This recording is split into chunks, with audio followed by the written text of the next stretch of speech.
Hospital Porter's Pride and Dignity Stop the New World Order. Welcome to Panwo TV. I'm on the High Street again.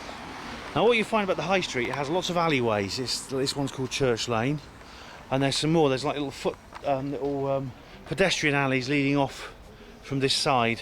I'm going to go and explore one of them now. There's a little crystal shop there, you see, around the side of the place where, one of these places where Richard Dawkins goes in and says, "It's mostly angels in here." Fucking arsehole. And as you see, if you remember my videos in Oxford about non-conformist folk art and graffiti, well, there's plenty of that here. As you see here. So we walk around behind here, behind this church now. It's now Sunday morning, and it's lunchtime now. I spent the morning in the conference, and the first speaker was Hugh Newman, and he talks about a lot of interesting things, because if you go to Costa Rica, which is in Central America, you'll find that somebody has left vast numbers of stone spheres, just huge balls made of stone. Some of them are only like a foot across, about the size of a football, but the biggest is 9 feet in diameter, and they're perfect spheres, and no one knows who made them. It's a bit of a struggle to explain how they were made. Look at this. Isn't that lovely? Wow, mushrooms. Oh, look at that. Hey, that's beautiful, isn't it? Isn't that lovely? So, it was really, really interesting actually, because they're everywhere. They're all over the country. There's hundreds of them. And they seem to be scattered around quite a lot, and very often they're moved. They're comparatively easy to move compared to other megaliths, because they're spherical. They can be pushed and rolled along. But as I said, no one knows how old they are, where they come from. They were discovered in the 1920s by the banana company, the United Fruit Company, which went in and took over South America and created lots of coups and things like that. This little alleyway. There's some more non-conformist folk art down there. I'll go down and have a look at that. But Hugh went around the country sort of exploring to try and find these things, and he found that it's amazing that that as far as the Costa Ricans go, they regard these things as kind of just normal, almost like trees or bushes. You know, he found them, just some of them are in museums, and there's several theme parks and archaeological sites dedicated to them. Several ornamental gardens have lots of those as decorations. Some of them are just sitting in the middle of the street, on street corners. People use them for practical purposes as well. They're used for bollards. Some of them are made out of granite and hard igneous rock. Some of them are made out of limestone, and they're starting to deteriorate slightly. That some of them have even been moved or sequestered by individuals, you know, rich people usually, and put onto private properties. It seems to be almost some kind of middle-class status symbol, actually. You know, like in this country, you know, these posh people in big houses would have a fountain, or they'd park their big car in the drives. But in Costa Rica, you get yourself an ancient stone sphere to put in your garden. You see. Oh, my stone sphere is so much bigger than my neighbours, and those people down the road don't even have one yet. I'm so superior, you know what I mean. So Hugh actually found them sitting in the gardens of some people's gardens. It's quite remarkable. So it says we know so little about them, about where they come from. There are legends that they contain things inside them, and a few of them were actually blown apart with dynamite because there's legends that there's gold inside them. No one found any gold in there, but they found other things. I mean, there's a very, very interesting situation in which someone blew one open and found a very, very hard black stone inside the rock, sort of embedded in the rock. Now, Richard's not here, but as you know by now, Richard is a geologist, and he says that's impossible.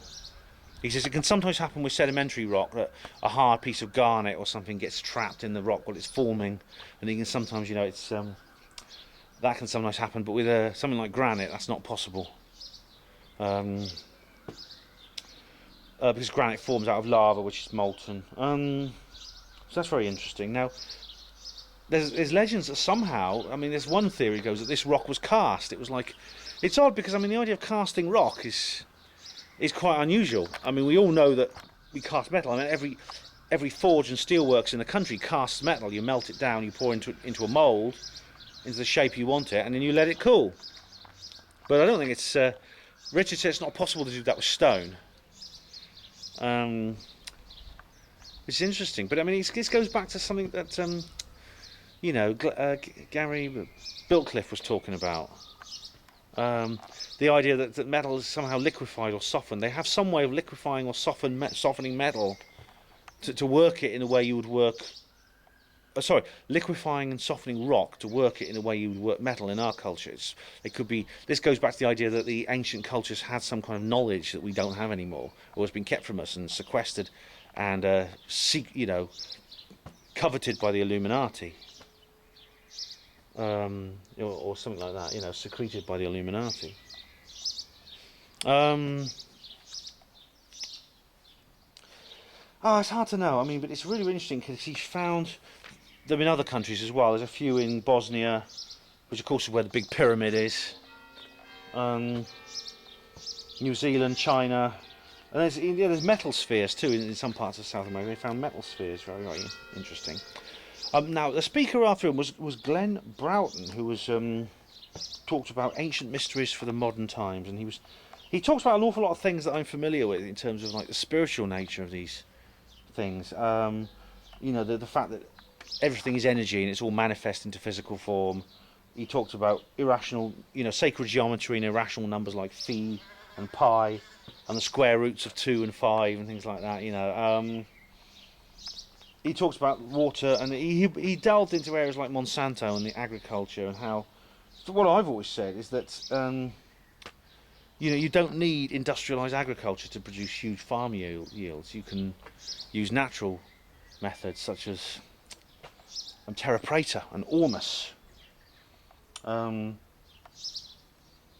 he said, there's these strange things called Irish round towers, which is these ancient towers in Ireland which just seem to be sticking out of the ground. And Glenn claims that this is all about creating fertility in the land by using earth energies. And this ties in with Wilhelm Reich and people like that, who talked about orgone energy.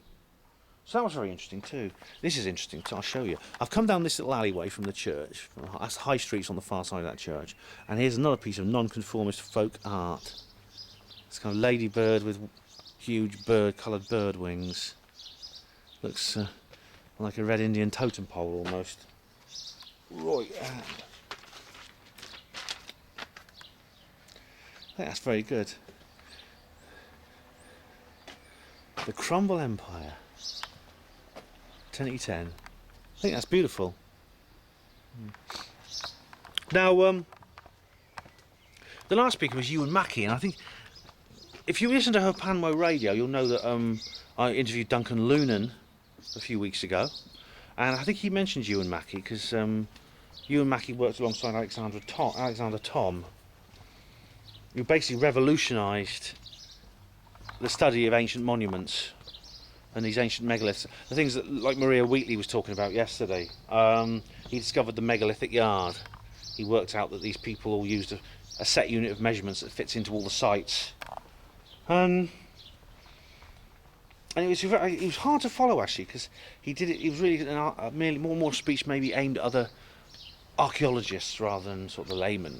But he's a charming man and knew his stuff. He's put up with a lot of shit from the official archaeologists, calling him names, calling him lunatics and stuff like that. Oh, they do that sort of thing. Skeptics, And one thing that's interesting, and this struck me yesterday because based on what Maria Wheatley and Robert Schoch were saying, is that the megaliths we see today, whether it's the Moai of Easter Island or the Sarsens of Stonehenge or the spheres of Costa Rica, are not as they were at the time, and we're seeing them in a form they're much less impressive to look at now because of their great age. When they were actually first put there, they looked very different, and there's a kind of analogy with gravestones here, because I mean, if you go into a cemetery, you'll see lots of gravestones. Some of them are sort of like bright and shiny, and others are sort of worn, they're sort of rough and brown. Some of them are crumbling slightly and the inscription's faded. What it is that stone, when it's new, it's polished. I mean, it seems likely that when Stonehenge was put up in Avebury and all these other places, these huge monoliths, these megaliths, would not have just been put up there in the state they were naturally. It's likely that people would have polished them to make them look good. Just like a modern mason, stone-mason, will polish a new gravestone to make a new, shiny new gravestone that look all bright and glittery. You know, white marble, smooth white marble, or glittering granite. You know, that's what those megalithic sites would have looked like to begin with. And of course, a lot of them are missing. A lot of them are damaged. You know, what we see today in the monuments and the various sacred sites has been destroyed. It's either been deliberately destroyed to suppress what it's all about because it's subversive in the New World Order, or it's just worn down over time. Usually a bit of both.